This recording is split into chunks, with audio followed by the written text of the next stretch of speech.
Welcome back to another episode. I'm your host, Vincent Green. And I'm your host, Noel John Toohey. We got Cara Mack in the back, and this is MDK Presents Larry Hankin. Larry, please tell the people who you are and what you do. Well, I'm Larry Hankin, and I'll do anything that pays well, I guess. But mainly, I guess I'm a performer, is what I think I am. And basically, I think I'm a storyteller. That's really what I am. But I can do acting. I can. Yes, you can. But I don't. It's not a preference, but I do it. Because it's fun. It is fun.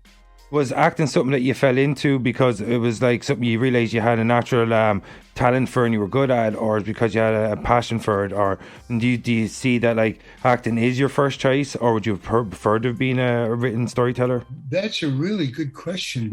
I got into performing. I didn't think about it at all until I graduated college. So I show business or performing or anything like that. I went to industrial design. I studied industrial design. I got a degree in industrial design. So show business wasn't anywhere near me. But I was in my top third, I guess. I was a top 3 student in industrial design, Syracuse University. So they sent me to Detroit to design cars, to be interviewed, representing the Syracuse. These are one of our students. We have good students. You should hire them. So I went as a rep, me and 2 other guys, because I was a good student. And there were 3 other colleges who also had. So there's a group of 9 of us, I think. And when I got to where I thought the school was going to send me, or where I was about to go to design cars in Detroit, I didn't like the place. I mean, thank goodness they sent me there. So I got a preview of what I was going to do. And I said, no, I wanted to be an artist. See, these are my paintings. I'm a painter. So I got the word design, industrial design. That was the thing. Design. Oh, art. I mean, I was totally naive. So my best friend was Carl Gottlieb in college, and he... Of Jaws fame. What? Carl Gottlieb of Jaws fame. Exactly. Emmett, he was my best friend in college, and all he wanted to do was write.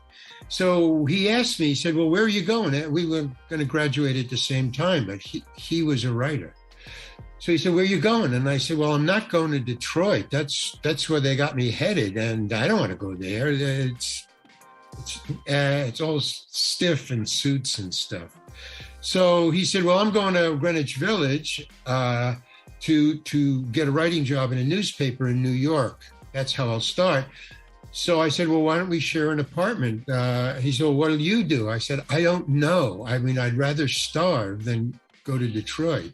And that's exactly what I did. Man of your word. I went to Greenwich Village and I starved for about 3 months. I mean, literally, I was the only job I could get, immediately to pay rent with Carl was to get a job cleaning duckboards in a bar from 2 a.m. to 6 a.m. after last call. They would lock me in the bar, and I had to clean the bar, peanut shells and scrub the duckboards and everything. And so I was borrowing, taking food from their lockers, bar and grill. So that's how I was feeding myself. I was, wearing a raincoat every day to work, every night to work. And this to you was still better than what you had. Oh man, I never looked back. Yes. How bad is Detroit? It was fine with me. It was fine with me. Carl was my friend. I had a place to sleep. I was getting food. I would steal rashers of bacon and soup, cans of soup and vegetables. But then after 2 weeks, I thought they would start to see food was starting to be missing from, the refrigerator and stuff. So I quit.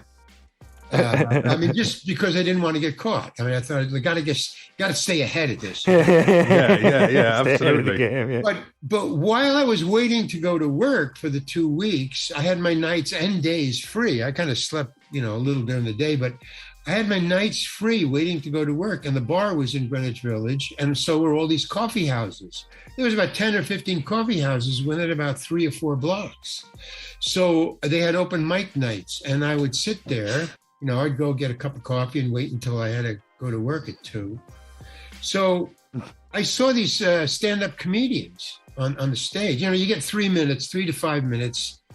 And I'm a funny guy. I won funniest in high school 2 years. Oh, you just robbed me of a question, Larry, and I'm not impressed. I prepared like 3 questions. And one of them was about, yeah. Well, after I finish this answer, then we can leave. Okay. I know. So I thought, hey, I'm a funny guy. I can do that for at least 3 to 5 minutes. But that's not true. That's not true. Telling jokes to your high school friends is not like standing on a stage and trying to make an audience laugh. It's totally different. I was a fast learner because I was funny. So, I could pick up on the rhythms and stuff. So after about, about 6 months, I got Woody Allen's manager came in. He said, "You want a manager?" I said, "Yeah." And he started booking me, and I was opening for Woody Allen after 6 months. And then I was in show business. Boom, So I was a funny storyteller. And from there, I got into critical thinking kind of comedy. Lenny Bruce, Richie Pryor, George Carlin, that kind of Bill Burr nowadays. So I wasn't ready for that. I was just learning. I was just, trying to get better and better at my craft. So I was into critical thinking humor, that sex, rock and roll, religion, politics, things that you kind of weren't supposed to talk about. And I was getting pulled off by the cops. I was being thrown. People were throwing stuff at me. Guys came at me with beer bottles. Get the fuck off the stage. Whoa. I'm a middle-class Jewish kid. I just, was cleaning a bar a couple of months ago. I wasn't ready for it at all. It just blew my mind. Cops coming down. And the style of humor you took on, were you influenced by your contemporaries like Lenny Bruce? Man, I was going to Lenny Bruce's show. He was still working when I started. Watching, just sitting in the coffee houses, just saying, "Hey, I could do that." Lenny Bruce was playing Basin Street West down the block, so I could go from there, and I would go in to see Lenny. So I saw him a lot, and then years later, when I got in the committee, and he played Basin Street West. That was only 10 blocks away from the committee theater where I was working. So I would go down to see him, and this was like 2 to 3 years later, and he was in his prime then. This was like 61, 62, 63. So he was hot. He was making records. He was popular. He was being pulled off the stage by cops. But it was news. When I get pulled off the stage, back in the day, no news at all. Just get off the stage, that's it. So he was very popular. I went to see him. And then he played Basin Street West. I was in the committee for 10 years. So he played Basin Street 3 times in those 10 years. And I went to see him each time. And each time I saw him in his prime, very popular. Now he's into drugs. Cops are busting him. And his timing is getting a little off. And then I saw his last performance ever in his life, and they recorded it. They filmed it. It was amazing. They saw. My best friend, one of my best friends, had an advertising agency in San Francisco. He would come to the committee all the time. He would use us in commercials. So he was a big friend of Lenny Bruce, and he hung around with him. And he saw what was happening to Lenny and his health and his drugs and everything like that. And when he saw that Lenny was booked at Basin Street West, he thought, he ain't gonna last. So he said, Lenny, let me do a documentary of your last night there. So they booked the last night to make the documentary. I went, he told me, we're going to make a documentary. And it was really sad because nobody came. I mean, Lenny, Oh, I was expecting there to be a bit of tragedy in that story, but nobody coming is out of left field completely. If you give me 1,000 guesses. Because Lenny was so... I think 10 people were in the audience. And Lenny came with books and court documents. And he knew it was a documentary, but he still wanted to do his act, even though he was, overweight. And so what happened was, the sum total was, it was like the performance. You can see the documentary. I've seen the documentary twice. I don't know what it's called. But anyway, there's a documentary. And what it was a documentary of Don Quixote trying to prove he was sane. It was just sad, man. But he tried to make it funny. That was the sadness, that he was trying to make the gift his of a comedian to the audience, he knew it was his last shot at getting his story out. So he wanted, for that hour and a half of the documentary, he wanted to get all his stuff out there, which he did, but it was in such a dishabille. You were there in the audience for this night. Excuse me? You were there. Sorry, is that what you said? I was there for the whole thing, and I was his friend, man, because he used to come to the committee to see the show. He was booked for a month, and that was the last night of the month, right, that he was going to go, and then he died soon after that. But he would come to the committee to hang out because we were funny. I mean, it was a show. He would come to see me or us, like we came to see him. So he would hang out afterwards. I used to go for walks with him, and So it was. This is a friend of mine, somebody I knew. He wasn't my friend, but I mean, somebody I knew. Acquaintance. Acquaintance, and somebody I knew. So to see him up there, and I was a stand-up comedian, so I knew what he was going through. I knew what he was trying to do, and I had known his act. So he was doing old stuff that was killer, and it wasn't, and there was nobody there. How long was it that you were doing stand-up comedy before you started to branch out into acting? Seems like a natural process, doesn't it? You see funny people fall into movies. Well, I was opening for Woody. Okay, so from the time I left the coffee houses, that was in 1960, late part of 60, only a year. And then I got into critical thinking, comedy. Yeah. And the cops were pulling me off after between a year and a half. And I called my manager, which is Jack Rollins, Woody's manager. And I said, I can't do this, man. And he said, and I said, they're pulling me off the stage. They're booing me. I mean, sometimes I would have, you would even, like I was opening for the Kingston Trio. They booed me off the stage. I was opening for Miles Davis. I killed. I was great. They loved me. Miles Davis wanted me to tour Europe with him, but I didn't want to leave the States. I thought my big shot would be in America. So, so were you playing better to crowds of color than to white audiences at this stage? And do you think that's because of the civil unrest at the time, where you were kind of anti-establishment in terms of your style of humor, their mood at the time with the civil rights movement? They were very anti-establishment. Do you think they just kind of equated your style of humor with the angst they were feeling against the government at the time? Well, it was like what's going on in America today. I mean, only this is, Why? Is there something going on in America today? Now it's the 60s that didn't work. Yeah. The 60s that didn't work. It's a good way of putting it. The exact pattern. So then, yes, but it was like a whole thing in the United States in the 60s. So I was just part of get off the stage, don't say that, and don't say this, and don't say the other thing. Toe the line. It was just a whole, they didn't care. I wasn't when I was a stand-up comedian, I wasn't a hippie stand-up comedian. I was dressed in a suit or nice clothes. And I did the Playboy circuit. I mean, that certainly wasn't anti-establishment. No, I'd imagine not. No. Well, there.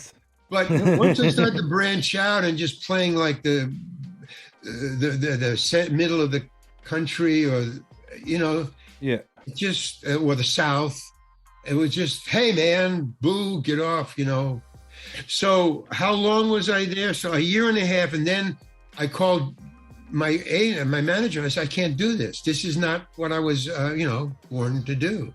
I wasn't born to be booed. I don't know what it is, but it's not interior design, industrial design, or being booed. We've knocked those two things off. So he said, join Second City, which is doing the same things as Lenny and Pryor and Carlin, but they own the theaters, so they'll throw out the guys with the beer bottles and the fists, okay? So I said, great. So I auditioned for Second City. In Chicago, is it? No, in New York. They had opened a theater in New York. I auditioned. And then they sent me to St. Louis, and we were a big smash hit in St. Louis for a year. And so Second City, Chicago, the owners came down. Paul Sills came down to see what the hell are they doing down there that they're held over for a year. We were in a nightclub, so that being held over for a year is a big deal. So he came down and he took me and another guy, Jack Burns, who wrote eventually Hee-Haw. I don't know if you know that show, but he wrote that after St. Louis. So I went up to Chicago, and I was in Second City for about 3 months, and then there was just too many people in the company. So last hired, first fired. There was like 9 people. You can only do 6, 5 or 6. Yeah. That's the best. If you don't get enough time on the stage, you get bored. This is improv, is it, Larry? Yeah. So a couple of us, 5 or 6 or 7 of us, the director, his wife, and 5 actors.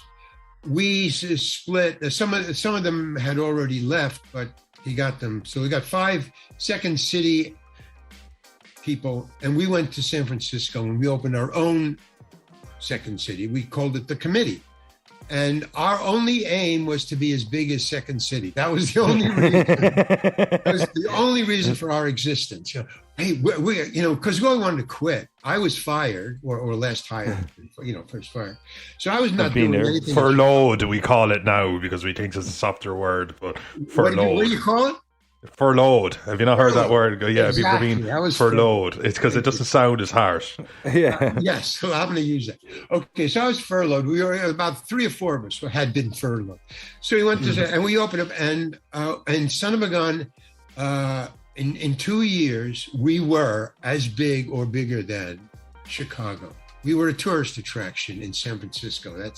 So that was really great, but we were in proximity to Hollywood. So here comes the answer to your question.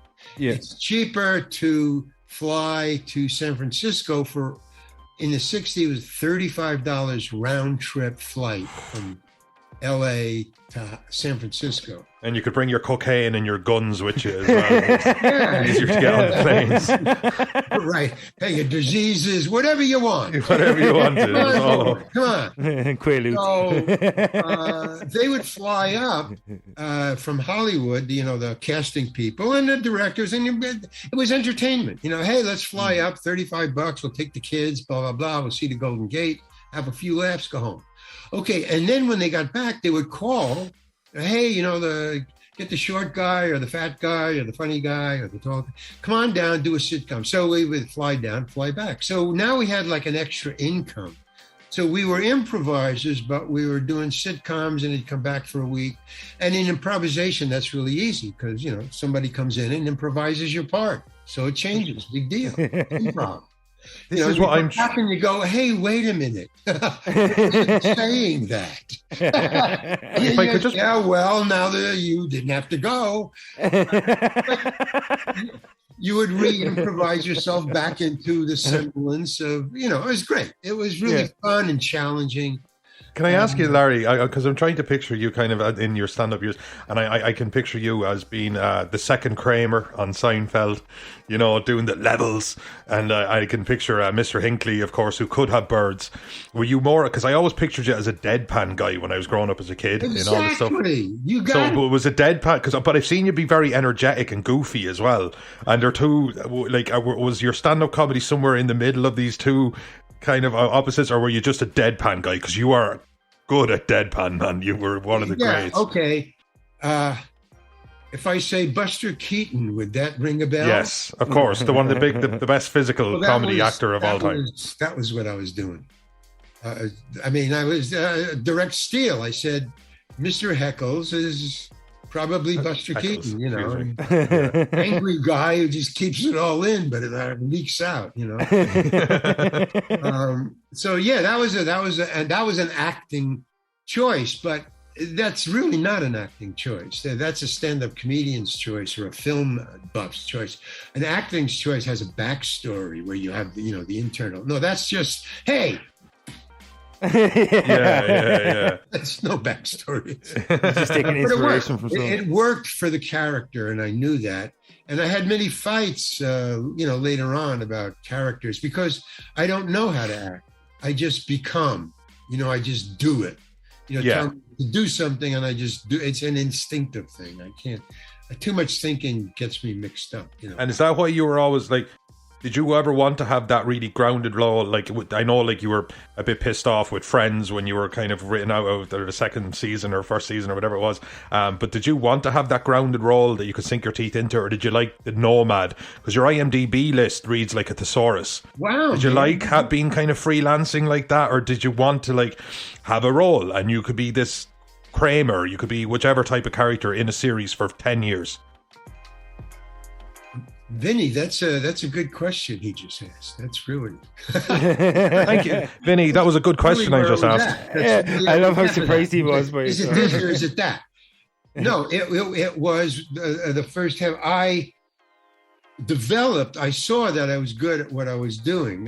This blank, this stone face, this Buster Keaton thing.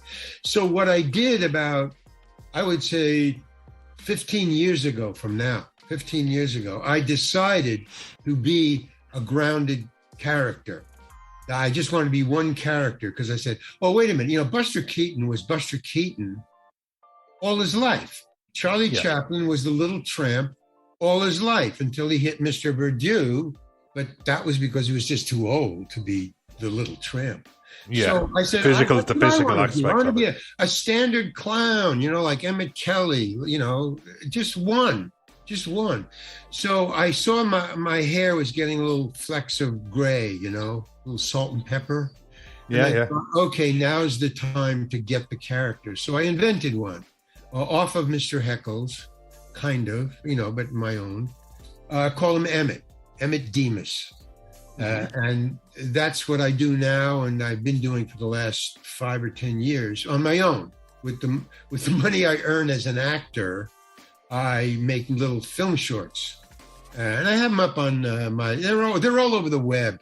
Actually, this would be a good moment to just plug that. Just where would we find something like that? Oh, well, that would be thereallarryhankin.com. If you go, that's my website.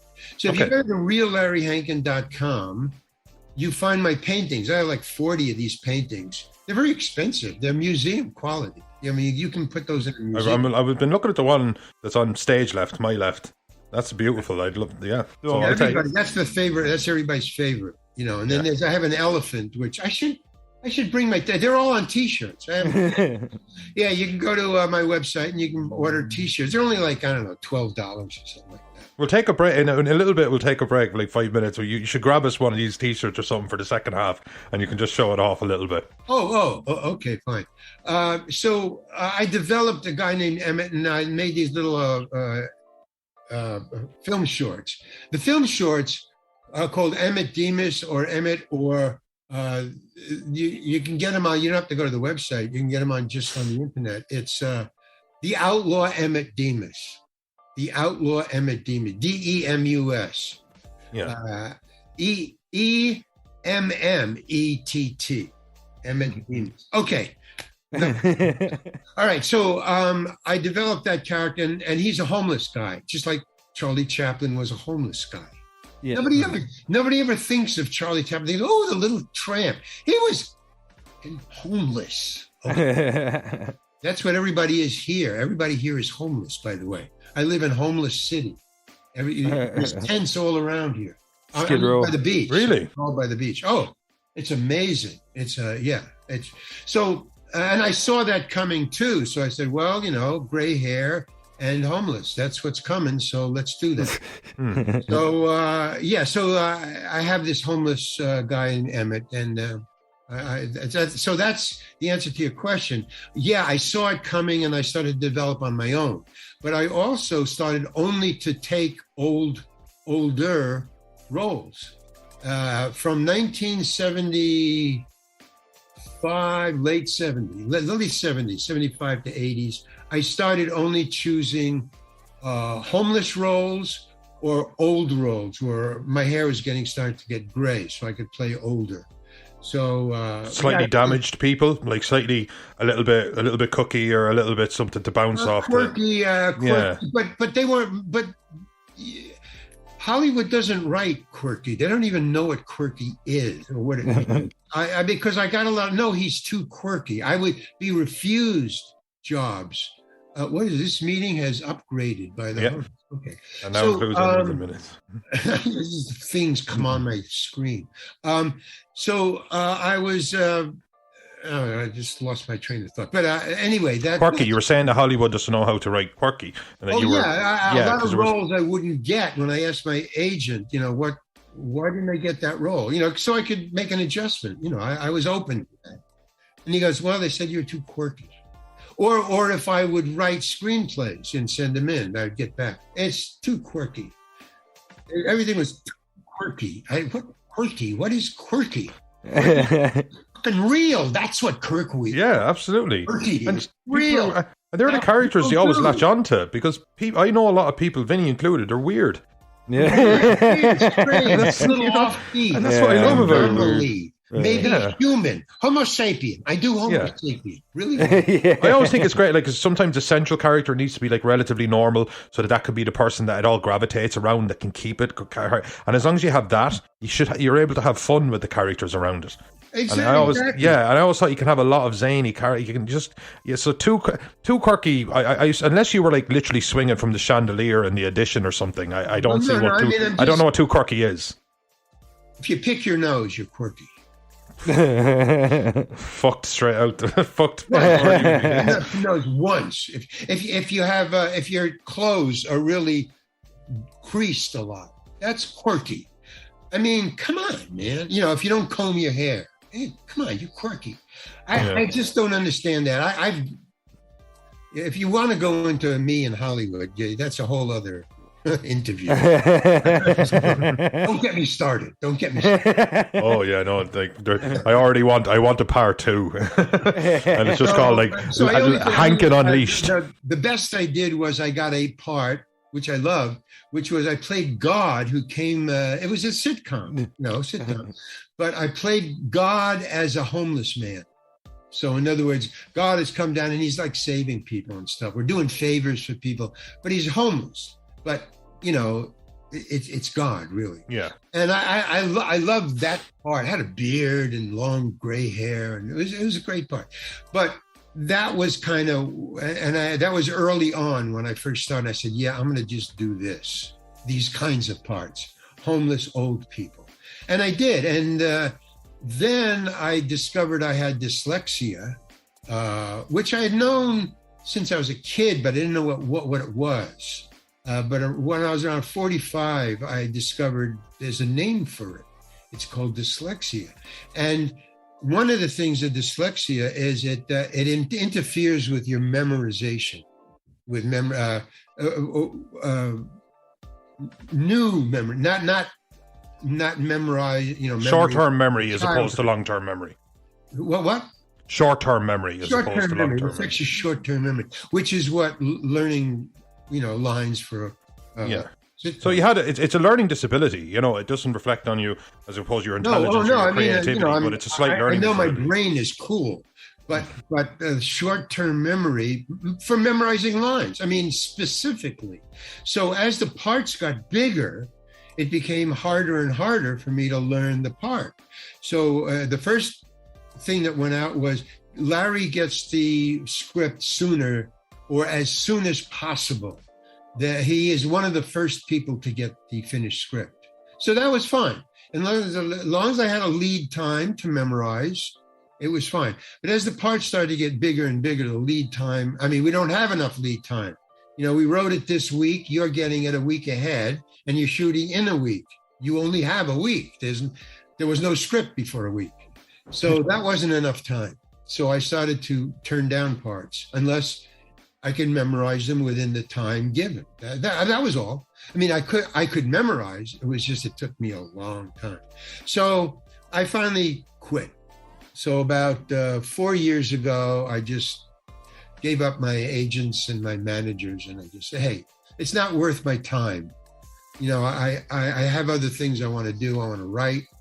I have an income from the, residuals and stuff. So I can pay my rent and food, car payments. That's all I need, and gas. That's, I got it down to that. And once I got it down to that, and I started making my own movies and borrowing and doing favors and stuff, I started to see another thing. What a waste of money and things that the world, I guess, in other words, the world is changing now, the weather, the warming and everything, gas and blah, blah, blah, and the water. And I understand. Yeah, we believe in all that stuff because we're European. I understand why the world is in chaos right now. I mean, there's stuff that people buy that I have. In other words, if I have money, I'll buy something. If I don't have any money, I don't buy anything. And when I didn't buy it, I found out I didn't need it, and I didn't know why I bought it in the first place. Yes. So as I, kind of got my budget down, I started to see there's the word, waste. That's what I started to see on a massive scale, not even locally, but on a worldwide scale. So I became a writer. I mean, that's what I do, a writer and a painter. In other words, and also the COVID thing, because I became sequestered. I had time in my house, and I stopped having girlfriends. Okay? Yeah, like me too, and on purpose. It's just, have one, and you just see them, and it's fine, and that's okay. But and the nightlife started to disappear because of the COVID thing. So with sitting in my house for 2 years because of the COVID thing in the United States, and getting rid of all the waste and getting rid of Hollywood, man, I had a lot of time. I relaxed. I mean, it was just a different life. I have a different life now. I'm a different person now. So I just write and I make my own little films and I paint. And I'm gonna, I'm gonna go out, take the stuff that I've developed now over 4 years. I have 3 screenplays, and I'm writing a book right now. So that's the next thing. The book, I don't have a name for it, so I can't advertise it, because I have to finish the book so I know what I wrote, so I know what I can call it. But I got a working title, I can tell you that. I don't know if it works, but it's what I use. Larry Hankin's Sufi Tales of Hollywood. That's... Larry, all these years, you literally have not slowed down at all, and you must be 52, 53 now. See that? Worked in a compliment. Did you ever, do you think, is it because you've done a lot of stuff that you love, or do you think this would have been you no matter what path your life would have taken? Is that your personality? It's only me, because I only do what I like to do. And if I need, I need to make money because what I do is not available, or what I like to do is not available. Like I'll take a part, or I'll do a favor for somebody for money because I need money. I'll do it, but I'll only do it until the money that I need is satisfied, and then I'll quit. I mean, right. In other words, it's very narrow. Okay. When I was in the committee back in the 70s, I was homeless. I was really homeless. I lived in my car for a year. And you see a lot when you're homeless. You start to see what you didn't need at all, man. Okay. Once I was homeless now,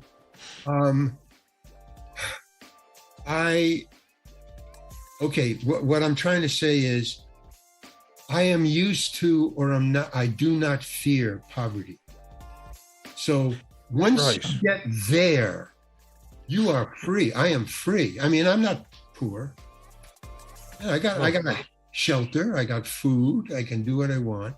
But if it all disappears, I do not fear poverty. I got along very well, homeless.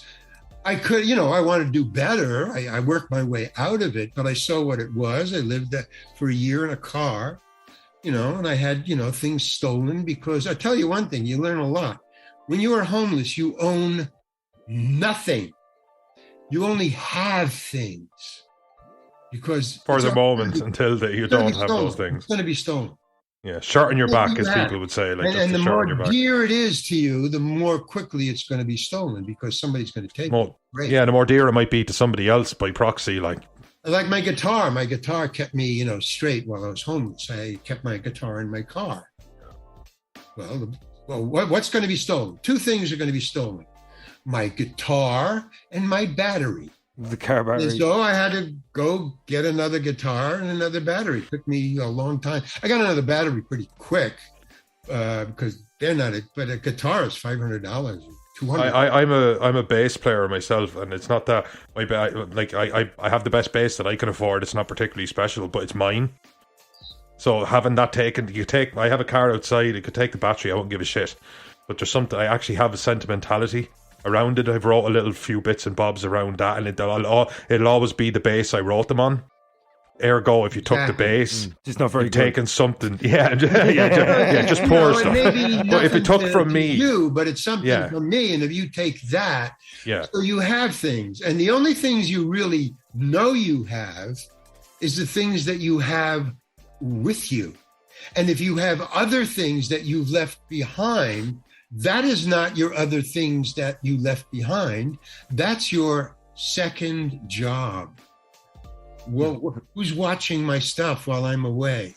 You're with somebody, so you're either worried about it, or you have to do a favor for the guy who's watching your stuff while you're away. So that's a job. That's you got to pay him back.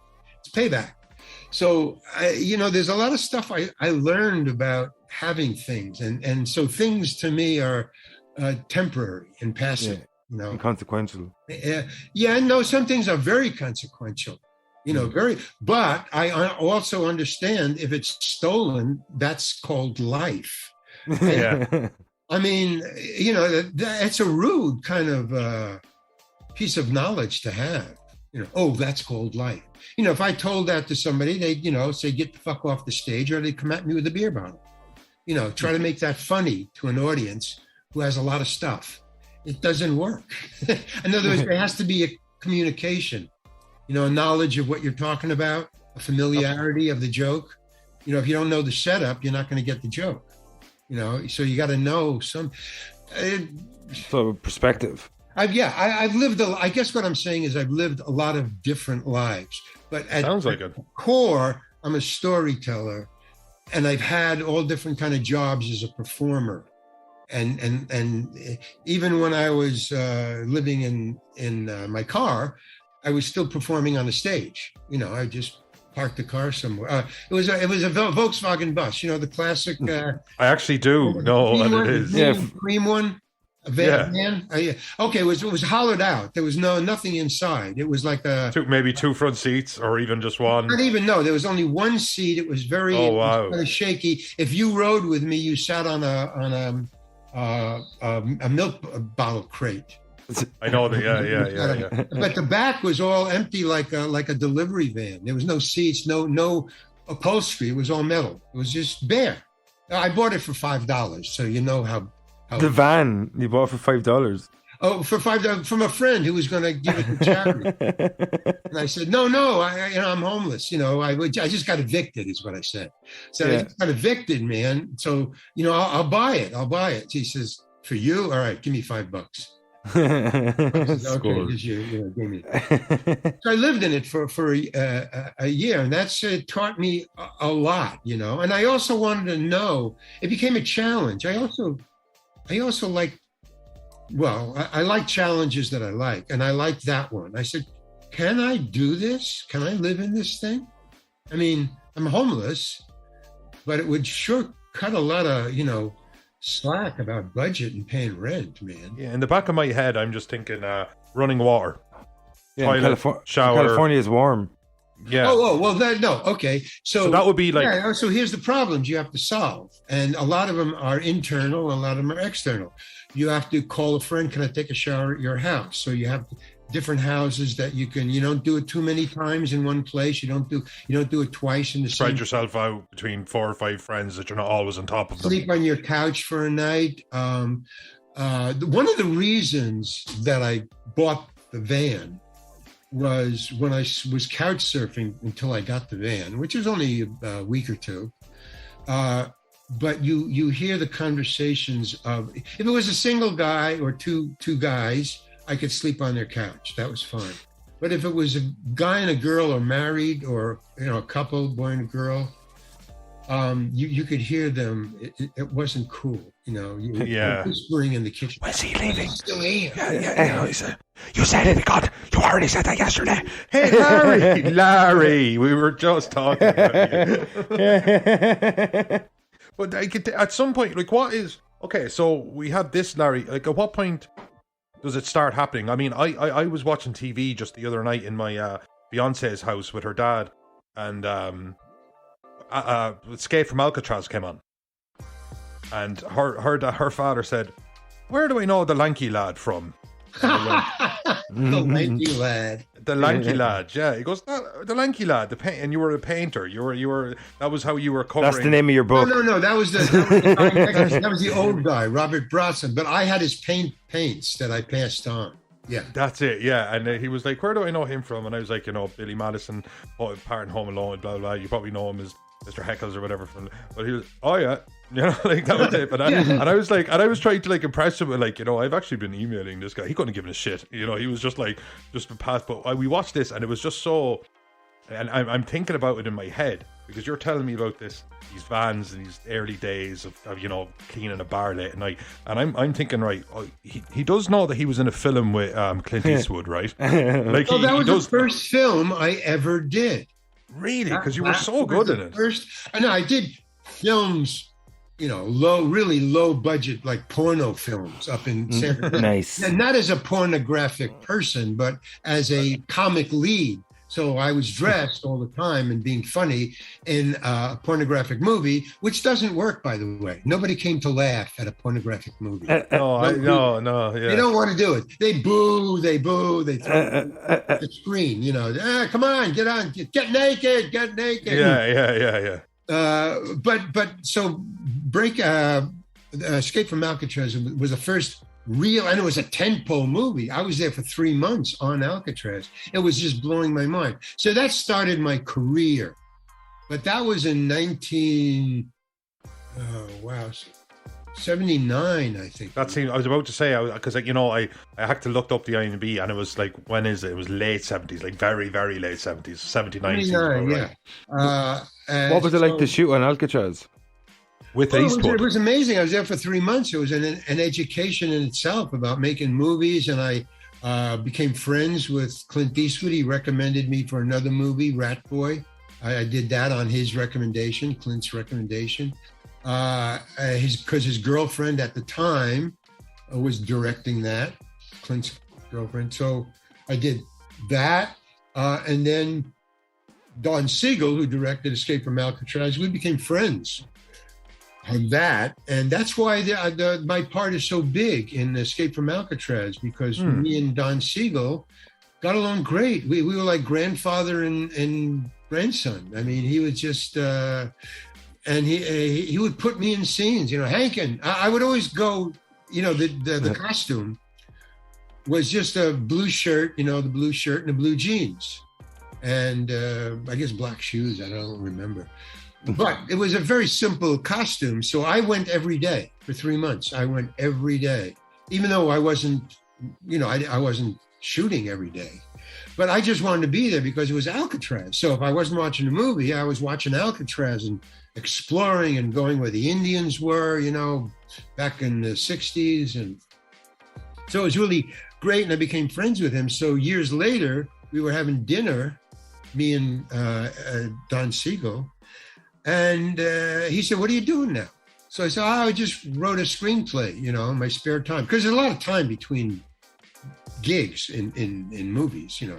Especially if you're on set. Obviously, there's a lot of downtime.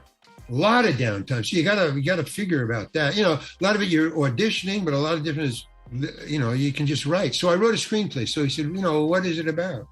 I said, well, it was about, it was called The Outlaw Emmett Demus. It was about this old guy who was like Don Quixote on a motorcycle. He was like an old guy on a motorcycle, a little crazy, quirky. Yeah. And he was interested. He said, can I read it? I go, yeah, sure. So I gave it to him and he said, hey, I want to direct this. You want to do that part? And this was, you know, years later, my hair was kind of salty. Well, almost gray. It was almost gray. So he said, you could do that now. Because I wrote it for years later. In other words, I wrote it and was thinking ahead, you know, write stuff that you can do when you're old and they're going to make you do a sitcom dad. I don't want to do that. Yeah. I want to do that. I couldn't picture Larry Hankin in 13 Rules for Dating My Teenage Daughter or something like that. Yeah, but that's what turned me on, the fear of being a sitcom dad. 15 years ago, I thought, I'm watching television, I see all these movie stars, male movie stars, being sitcom dads. And I go, oh my God.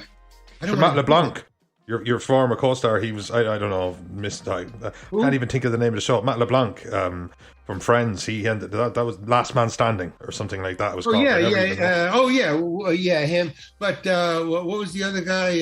There was John Ritter was another one. Here's a guy who did the reverse, and that was really great. Brian Cranston. He was a sitcom dad, and he became a star. He did it the opposite. He said, "Screw you." Well, he was phenomenal in Malcolm in the Middle. Like he had it, whatever that X Factor was. Great actor. And when you were playing Old Joe, it was you didn't have an awful lot of unseen like time ultimately, but you were actually a big part of the story. You end up crushing the Met Lab and all that kind of stuff. All happened on your watch. But what was it like being on set with Bryan Cranston? Was he in on? Because I'm delighted to hear that you and Clint Eastwood got on right, because you know he's such a. Well, Don Siegel thing.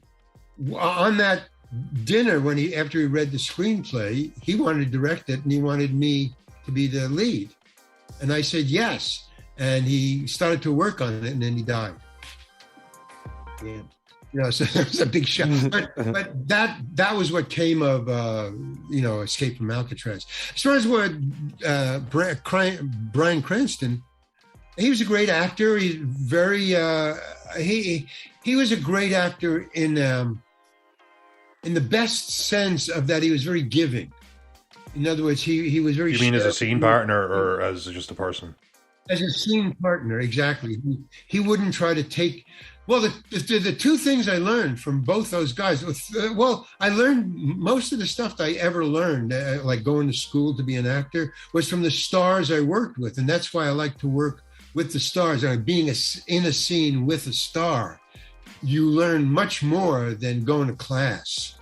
Way more. Just in one. Even on ground level, everything says practical. Clint Eastwood, I learned that you ride on the energy of the given. That's what I learned from Clint Eastwood. In other words, when I was acting with Clint Eastwood, I would come with energy, you know, for my character. I mean, just normal. Everybody, you know, you come on stage and you are going to act. Whatever that acting energy for my character, he would feed off of that. He brings no energy. He brings nothing to the scene. That's wrong. I said that wrong. He obviously brings his character to the scene. What I sensed was that in the scene, he's not giving me anything. He is riding on my energy. Okay. That, like a cork, I remember thinking, this guy is a cork. No matter how or what I do in this scene, Clint Eastwood's energy acting would just go like that. And I said, wow, man, that's a great thing to take away. Stop using your energy, use what's given, use the scene, use everything, use that and ride that. Use what the other people are giving you. What are they saying to you? Ride on that. Ride on that. And then they'll ride on what you said, and then you ride on that. So that's the first thing. What Cranston showed me was sharing. He would make you better. He would give you the scene. He would, go ahead, trip out, Hankin, go ahead, go, And then he would just be his character, and he would just be real, man. So you could deal with him real, like half yourself and half the character. You could, and he would accept it and give it to you back. So that was. Do you think he was more given in that sense because of his comedic background? He used to be working probably in comedy troupes and stuff like that, working in an ensemble. He's so when it or comes not being to the central role. Exactly. So when it comes to a scene, he's like, you be you, I'll be me, and we'll be a little bit of the characters, and we can meet in the middle, and then that creates that kind of more natural chemistry. Is something that is so important in comedy. I think that once you become a professional, which means you've acted a lot, you earn your profession. Earned your wings or whatever. You develop your own acting school. And I have never met any really good actor where I said, wow, I'm going to be working with this guy. And then it could be stars, they could be extras, they could be anybody who knows what they're doing, that's all. They're all different. They all bring something else. And so there's no school. I mean, in the old days, Stanislavski. Yeah. Yes, for what they were doing, or like Commedia dell'arte, or even going back to Greek theater. I mean, Greek theater, you had a mask, so they couldn't see you. And second of all, the voice was a megaphone. So there was a megaphone in the mask. All masks had a megaphone because, there was no microphones. So there was one school. Talk louder. That was the school. Hit the backboard. Everybody did that, and you understood that. And I've worked in costumes and watched people work in costumes, and watch people put on the costume and then do the same thing. And it's amazing what a mask will do. Your psyche, your brain is trained to read what it's given, not what you think. So if any of you two guys put on angry masks, but did the interview exactly like you were doing it, I would be talking to you as if you were angry at me. That's yes. I would. That's actually a really. I love that. Sorry, it sounds overtly simplistic, but that's a good point, isn't it? You instantly the brain is just wired that way, isn't it? The intensity for facial cues. Eyes, the little babies. Facial cues. If you want to really simplify it, you're angry at them, they cry, they get afraid. It's trained. That's trained. So every actor, you can tell you work off what's given. And each actor gives you something you can read or understand. Oh, this is a cork, this is a giver, this is a sharer, this is a this is a that. But in each one of those labeled things is a unique individual who's acting his own way, and he got there. If you question a professional actor as to how did you do that? What was your intention? Yeah, that's it. They'll give you all different reasons. Well, I was thinking of Buster Keaton. Well, I was thinking of he's afraid of his father. Well, I was thinking that I had a malted this morning, and that's what he had. Whatever it was. So there's three declinations. There's the schooling.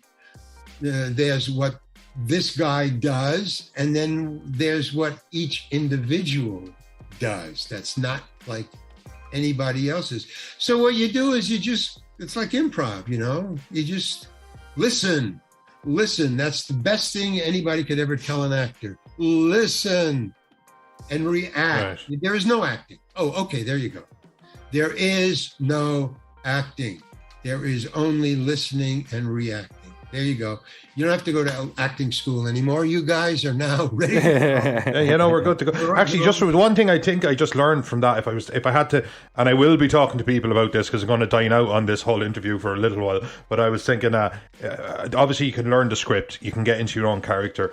But if a Bryan Cranston comes at you versus if an Eastwood comes at you versus if a Jennifer Lawrence, a Meryl Streep, a Daniel Day-Lewis, I don't care. Upwards, downwards, the echelons.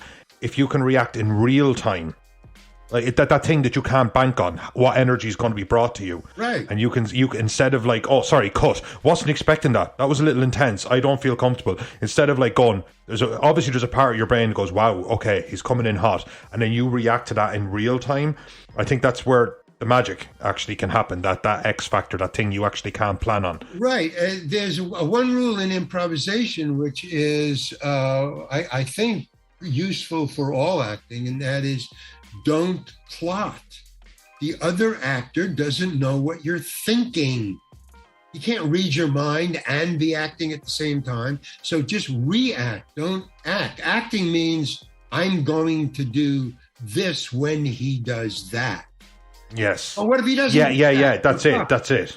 It's like almost like reading a book and you're painting it in your head, and that's fine, but you actually have to go out and make this live action, and that there are factors there that you obviously do not know. Yeah. I mean, even in my writing my book, I noticed this. This is really cool. I'm writing Lanky Lad, name of his book. In fact, it's gone down the record. Well, we don't know the name of it, but when I've written the whole book now, I'm sort of just like tweaking that. So I go from when I was in college all the way to about 4 years ago. That's okay. So I've got it down, 60, 70, 80, 90, 200. Okay, so now I'm reading it. So now I'm reading in the 60s, and I go, wow, man, I didn't know in the 60s that in the 80s I'd be doing this. Mm-hmm. So I can go back to the 60s in my book and change in my book something that will set up the 80s just a little better. Yes. Right? Yes. Retroactively change. That's writing a book after the book is finished. But if you go, there's a script, and at the end this is going to happen, and I go, yeah, but if I change this in my character, I can influence what happens over there. But the other actor doesn't know that. He's still going for that because you're here. I've changed in my book. I've changed here. But in acting, don't change here. That's plotting. That's going, it's going to go this way. You can't do that. You got to be real time. Exactly. Yeah. So no plotting. You come in almost like a blank slate in a way, just react to what's given. Go where the scene takes you. Or where the scene takes you. And it becomes much richer, exactly where the magic happens. I even write about that in the book. Sometimes the magic actually happens. I found when you are writing that sometimes even if you do plot out your outline or your story, that the scene will lead you in different places. Like if you're writing dialogue, because like playing chess against yourself, you come up with a line of dialogue and you're like, how would that person react? And then what would that cause a chain reaction, Yeah, there's a rule in writing about, writing is rewriting. That's a rule.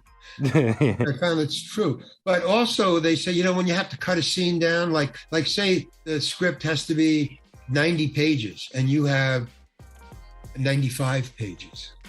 So you got to get rid of 5 pages. And that, if you just go into it like that, it's very hard, what should I cut? Should I cut this page and that page? And what does it affect if I cut something? Right. Because what's lost? What's lost? Right. But here's the trick. There's also a trick rule. And the trick is just take a scene. I've done this. Take a scene, mark it in half. Okay, this is where the half of the scene is, and just lose the front half. That's all. And just speed up the pacing. Speed up the pace. You've got what the scene is about because you got the end. Yeah, you get the most important stuff. And right. And the beginning was you're trying to find where the scene is going to lead you. Oh, it's going to lead me here. Yeah. there, get rid of this. And then what you do is you maybe save the first 2 lines, which sets up what the scene is going to be about. So you cut out that. But that's how you make cut out 5 pages really simple. Now, I did it. They said the beginning, the first, I think it was 15 pages. The first 15 pages are too long to get into the story. You got to cut, it's just, make it 5 pages, just the beginning. So what I did was, listening to this, and I just did it by rote, man. I just cut every scene in half and then just took the first couple of lines to make sure that, the first couple of lines should set up where the scene is going to go. And I did, and I just did that, and I just slapped it right in, and then I read it, and I go, it pretty much worked. I mean, a little tweaking, but holy cow! So that's like 2 rules, man. It's funny that you say it's not exactly how Vinnie worded it, but Vinnie wrote a book that I can shamelessly plug called River of Bones. So that's cheesy coming from me. I read a couple of drafts, and he gave me one, and I read it, and then he gave me a new one, and it was leaner, but I don't know what he had taken out. As in, the story was the same to me, the reader. I was like, I stripped this away and stripped this away. And I said, no, I didn't notice any of that because I didn't think any character was stripped back. So I do think the first time you probably do try and attach a lot of meat to it. But for the reader, we just like a story to be nice and straight and linear. Because in the beginning you don't know your conclusions, so you have to create a roadmap to get there. But eventually, when you go back over it retroactively, you can say, okay, I know the setup and I know where I want to be. So, okay, now I can decide what stays and what goes and what's important to bring me from the setup to the conclusion, and that's how you trim it down. One of the things I use also is something that Michelangelo said me once in a coffee house. Michelangelo... The turtle. Wrote...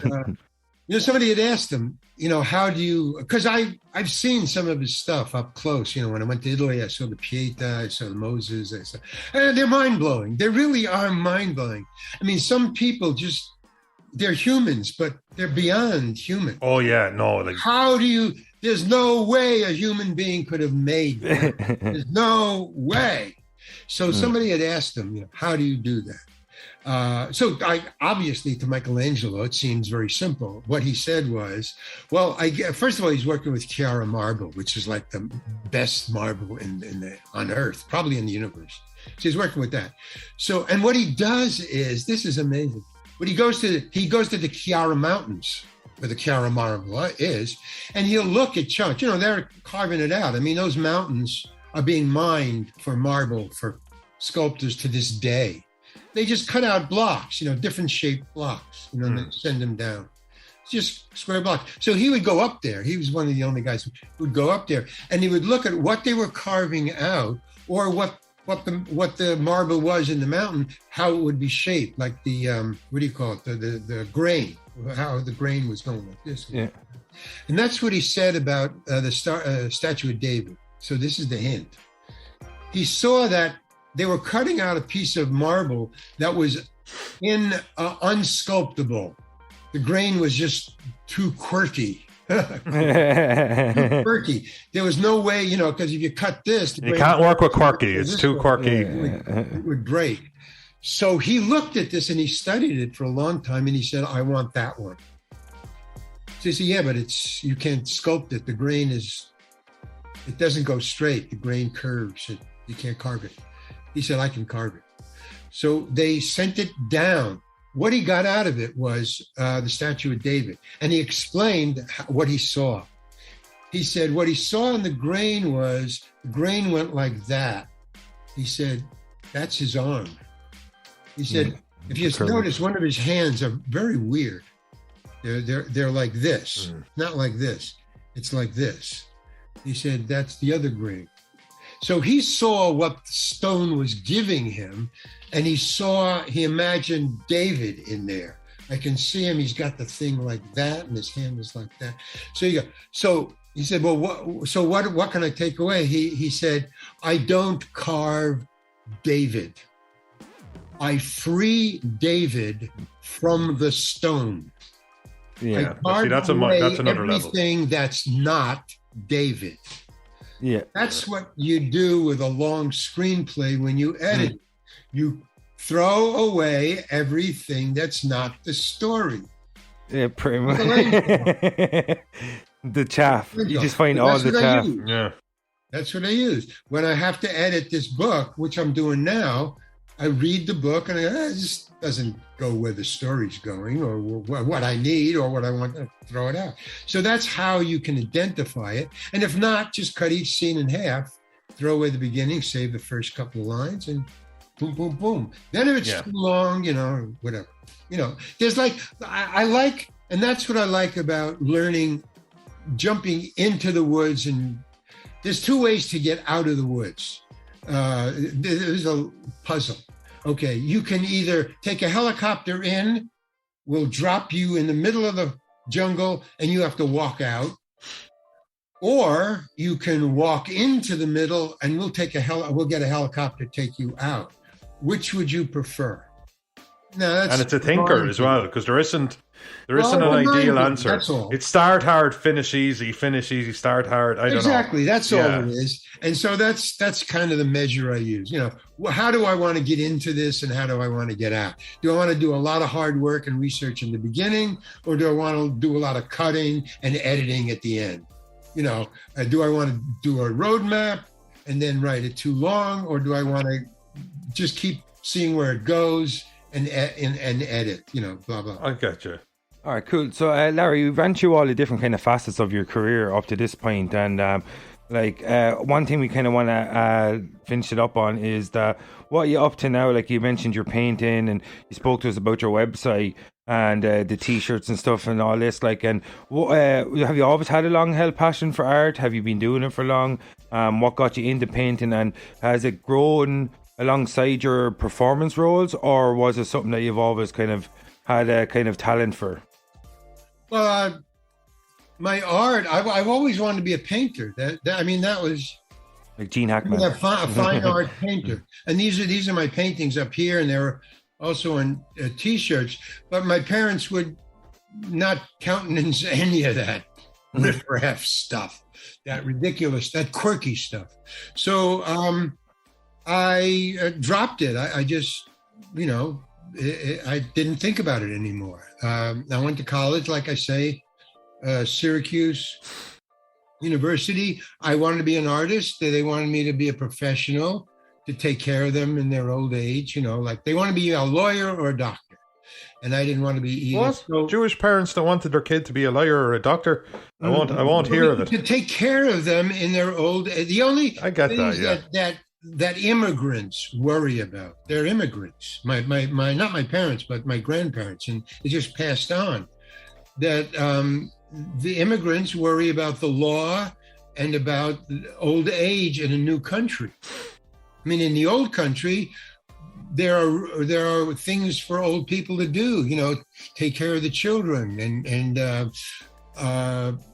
their wisdom. There's not many people who read, so their dictionaries, their books of knowledge. They have things that they know. They know how to cure diseases. They are the doctors sometimes. Yeah. So that's where it came from, and I just didn't want to do it. So they said you can pick your college, but you have to go to college. So I picked Syracuse University because I saw industrial design and the word design. Is that Syracuse, New York, is it? What? Syracuse, New York, is it? Syracuse, New York. Yeah, upstate New York. So when I got there, it was industrial design, and that's all math and calculus and all that stuff. So that went out the window. So I started hanging around the drama department because those were my people. Those had those same kind of worldview and mindset. So I just hung around there, and I did one or two little things in the theater because my best friend was Carl Gottlieb, who wrote Jaws, and he was in the theater department. I mean, that's where his school was. So I hung around with him, and when he was in a play, I'd go to see him, and sometimes, hey, there's a little part. You want to do it? Yeah, okay. So that's how I kind of got into show business, but not really. I mean, I didn't pay attention to that. It doesn't sound like there was an explosive moment. But to go back to the art, it feels like after talking to you for the last hour that art seems to have been sandwiched into your life, as a young man, it's what you wanted, and perhaps your parents recognized your acumen and your intelligence more than your creativity somewhat, and now it wasn't what you cared about. And then you have this middle stage, and don't get me wrong, it's storied and it's awesome and it's brilliant, but at the same time, maybe it wasn't like what you would have ideally been doing. And now in the years of your life where you just get to do what you want to do because you have a bit of comfort, it's back to art. But it looks like your career is somehow sandwiched in between art. So the art is the bread of his career sandwich. Yeah, that's what. No, let me tweak that a little. I mean, go ahead. Pretty much you're right on. I know. I'm pretty sure I've summed up your life perfectly, but I suppose you can have some input, Larry. Excellent bread analogy. Yeah, I mean, you got it. I mean, I got it. Nailed it. But well. There's two things that I've discovered writing the book and doing these interviews and stuff and listening to you guys is that there's two tracks, maybe two rails of one track. It's the art, you got that part. But here's the other thing that I just beginning to realize nowadays is my mother used to listen to me when I came home from school, how was your day? She would ask me, how was your day? And I would tell her, at school, from kindergarten all the way through high school, how was your day, And I would tell her, and she'd be very interested. So I was drawing. When I go to school, I was wasting my time sitting in the back with a guy named Stuart, and we were just drawing cartoons all day. I mean, we didn't know what the hell was going on up in the front with the teacher. But we were just passing, cartoons back and forth and drawing and stuff like that. So there was the cartooning and the art, but there was also the storytelling, which people liked, and then when I wanted to be a stand-up comedian, the difference between being on stage and being a funniest guy in high school for 2 years was that I didn't realize it, but I wasn't telling jokes. I was telling stories that were really funny to my high school friends. So that's why it was difficult for me to be a stand-up comedian at first, but I had the sensibility of funny, of timing and stuff like that. So the two tracks are art and storytelling. That's what really the subtext of everything I've ever done really is underneath it.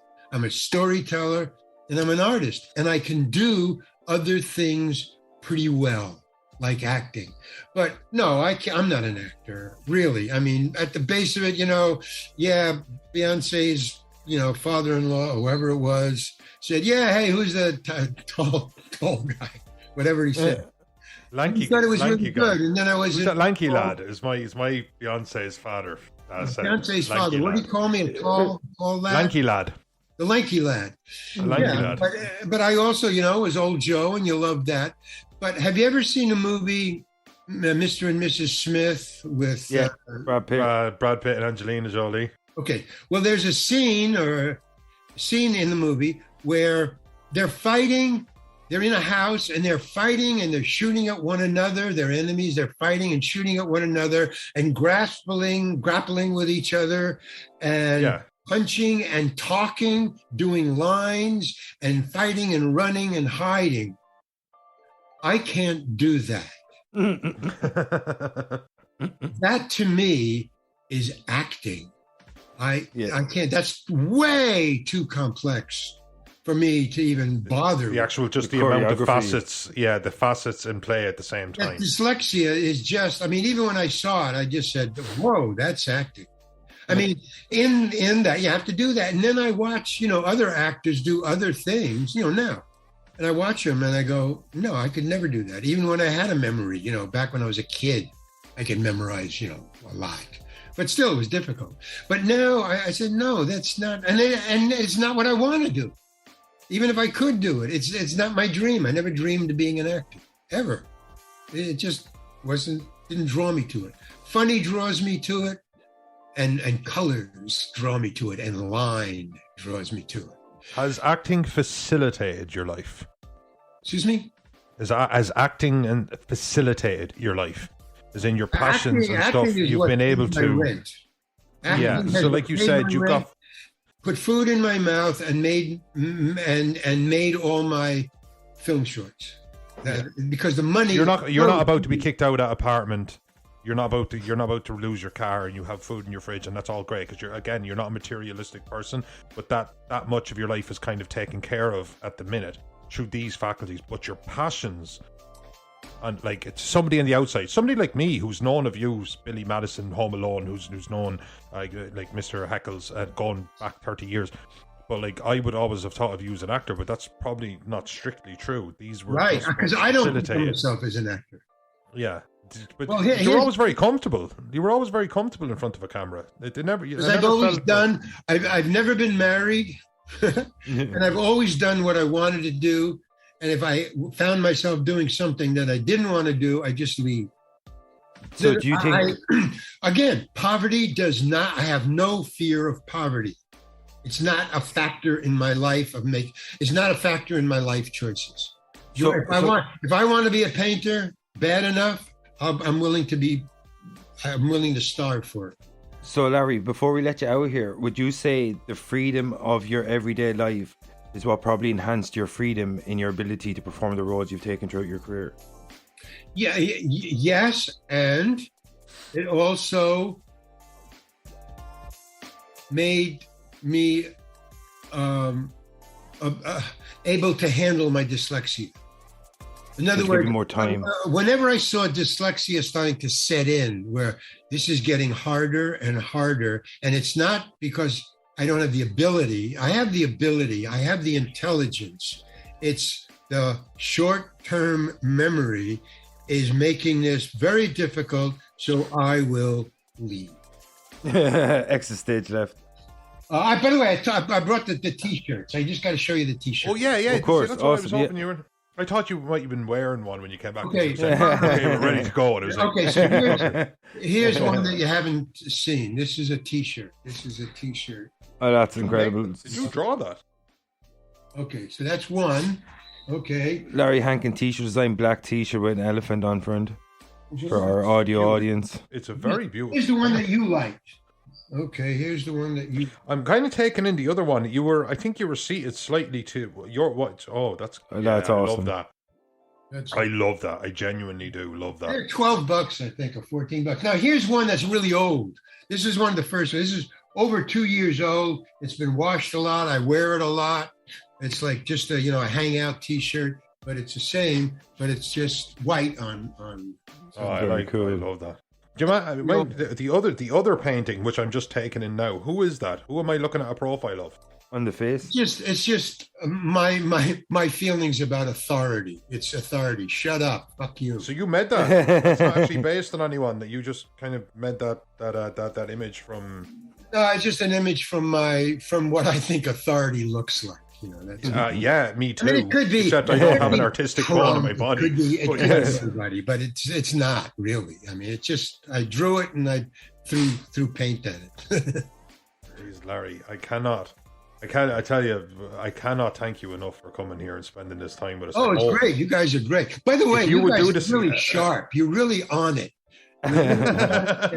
No, I'm serious. I really respect Ireland a lot more since I did this interview. Oh, thank you. Look, Larry, I'd hope maybe at some stage down the road, if it was such a gift for you to spend some time with us. If you'd ever consider doing it again, we would be. Of course. Yeah, when the book comes out. When the book comes out, we can talk about. Oh God, yeah, of course. The book that's definitely going to be called Lanky Lad. It's official. It's official. It's on record. It's on record. He's agreed. He agreed to the recording. All right, so Larry, we're going to let you go out here. So, right, this is MDK presents Larry Hankin. I'm your host, Vincent Green. I'm your host, Noel John Toohey, and he's Lanky Lad. We got the real LarryHankin.com. And yes. And find all his stuff at thereallarryhankin.com. Thank you so much, Larry, as well. Sorry, it's the real Larry Hankin and the T-shirts. If I wanted to buy a T-shirt, because I'm going to buy one of those. And the website I could do everything. Next time Larry comes on, all of Noel's background is just T-shirts and paintings. Exactly. The museum. I could have Larry Hankin T-shirts, guys. I'll see you later. Thank you so much, Larry. Appreciate it. See you next time. Take care.